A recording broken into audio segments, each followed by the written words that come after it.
पाकिस्तान में एक तिहाई जमीन पानी में डूब गई। अक़वाम मुत्तहिदा से लेकर शर्म उल शेख तक पूरी दुनिया कह रही है पाकिस्तान सैलाब में डूब गया।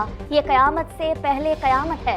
बिलावल भुट्टो की दादू में मीडिया से गुफ्तगू। 1.7 बिलियन डॉलर्स, तकरीबन 2 अरब डॉलर का जो कर्ज है सिंध हुकूमत की तरफ से वर्ल्ड बैंक से लिया जा रहा है, ताकि हम जहाँ तक घरों का सिलसिला है, जिसका भी घर को नुकसान हुआ हो और उसका पूरा सर्वे, जो सारे वफाकी इदारे हैं और लोकल इदारे हैं और यूनाइटेड नेशंस के इदारे हैं, उन्होंने मुल्क भर में सर्वे किया है, जहाँ जियो लोकेशन भी मौजूद है, जहाँ उन घरों का जो हालत था सैलाब के बाद वो तस्वीरें भी मौजूद हैं, और उनकी डाटा के मुताबिक, उनके मेरिट के मुताबिक हम इंशाअल्लाह ताला हर मुतासिर ख़ानदान को एक स्टाइपन देंगे, ताकि वो स्टाइपन के साथ अपना घर को बना सकें।